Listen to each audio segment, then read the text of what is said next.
We are from the program of um, Architectural Space and Computation of the Bartlett School of Architecture, UCL.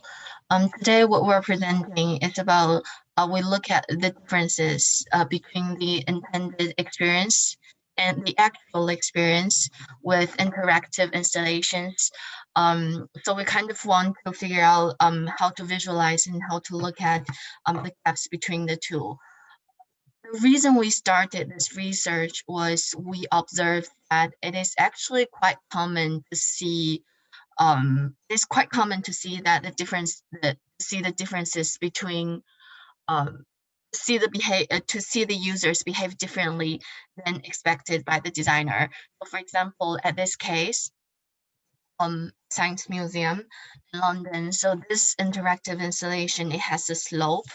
On the top of the slope, there's a hole keep generating mist out of it.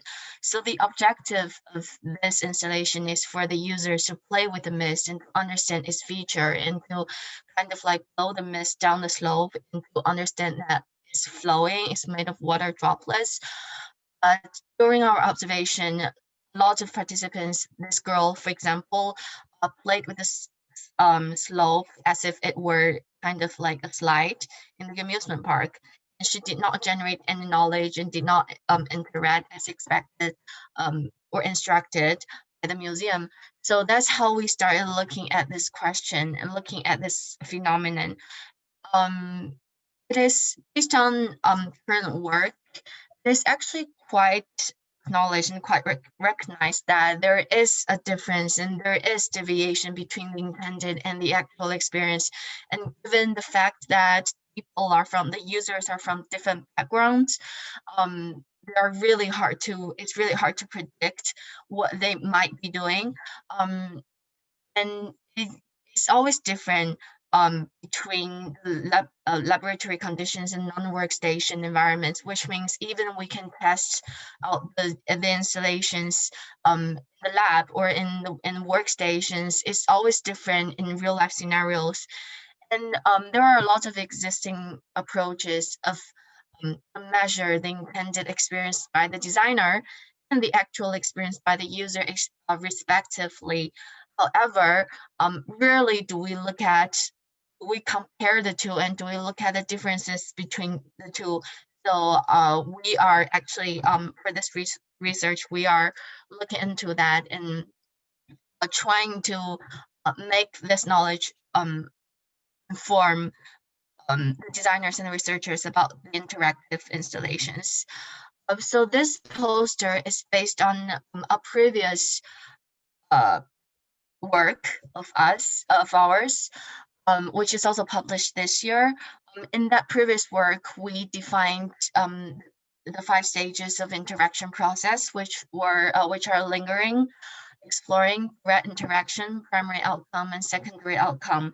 So for lingering, it contains approaching by standing, observing, and for exploring is when the user tries to figure out how exactly this installation works. And the direct interaction is engagement, and the user fully deploys the functionalities of this installation. Primary outcome should be the direct outcome, direct result of the engagement. And the secondary outcome is um, is derived from the fact that many people after the first round of outcomes are generated, a lot of users like to take photos, videos, and post them on social networks, which um, um, which is like there are like outcome of the primary outcome, so we call them secondary outcome.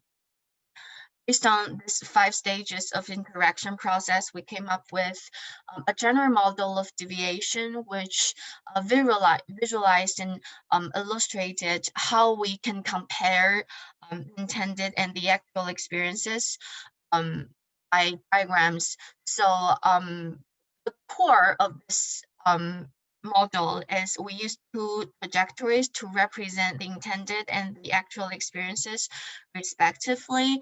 And at each stage, we ask a yes or no question. So if at a certain stage, the actual experience matches the intended experience, the the points of the two trajectories overlap. Otherwise, if deviation happens at a certain stage, a gap is generated um, a, at a certain area, just like shown in diagram B and C.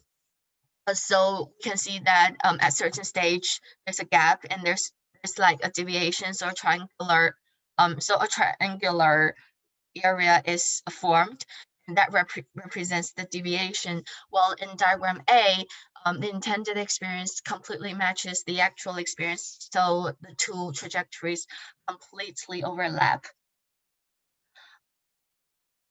It has to be noted that, and it's very important that we present this model in a linear process, the linear sequence, but they do not have to be completely linear. They do not have to be in this exact order, and it can be changed. The order can be switched.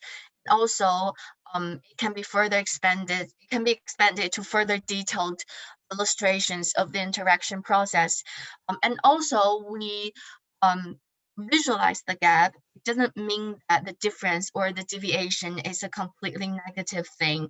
We are only visualizing this, we're only looking at and focusing on this difference and this deviation because we think this would better help researchers and designers better understand the works and better understand user behaviors. Um, so based on the previous general model of deviation, and for this poster, we further categorize the deviation into four types. This is based on the geometrical shape of the two trajectories and also based on our 10-month observation in museums, galleries, and outdoor urban spaces. So we divide the deviation into four categories, which are hindsight, off track, temporary deviation, and complete detachment. I think the four diagrams kind of explain themselves.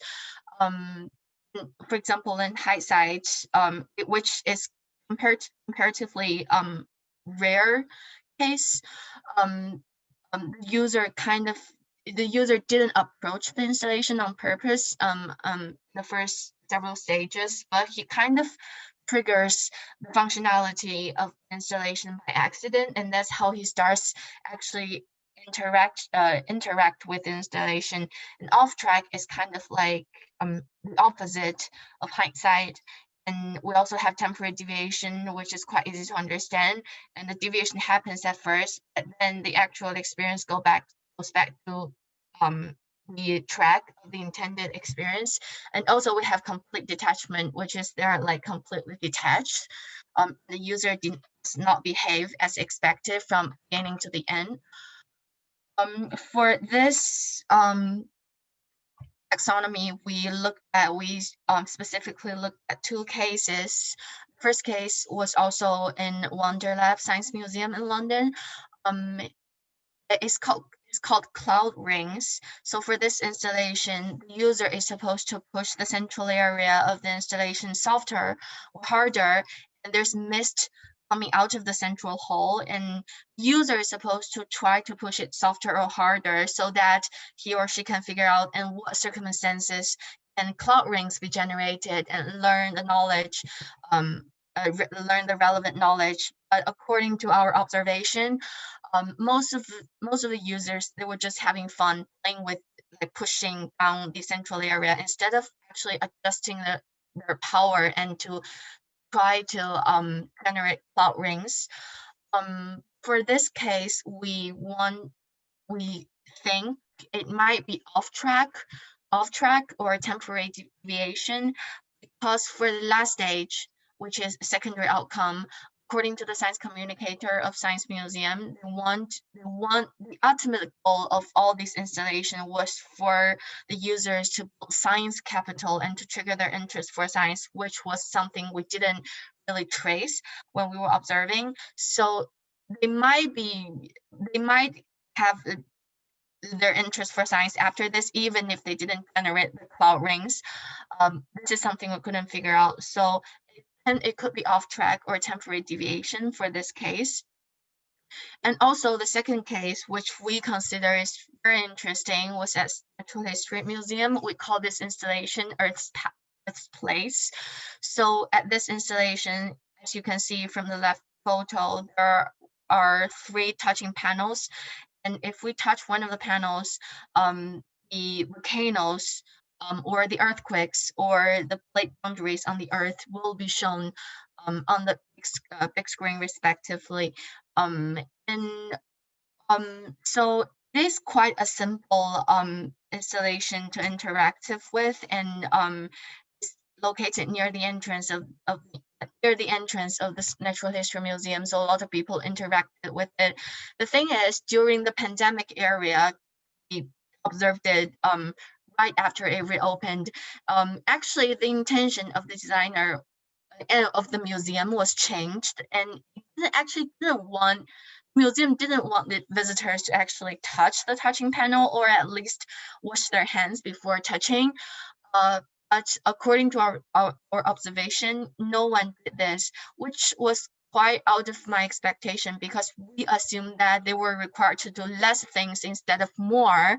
Maybe they wouldn't be so rebellious to not to follow the instruction, but actually no one did. And a lot of people touched the touching interface, like then they kind of like learn something. So this was temporary, an example of temporary deviation. And also a few people were observed to just walk past the installation without noticing it, which was a complete detachment. So for our next step of research, we want to look at how to perceive the deviations, what do they indicate, and how do we qualify or quantify the installations. We're also interested in combining the deviated behaviors with distorted interaction space, which might be another direction of research for the next step. So yeah, so this is what we're doing for this poster. Thank you.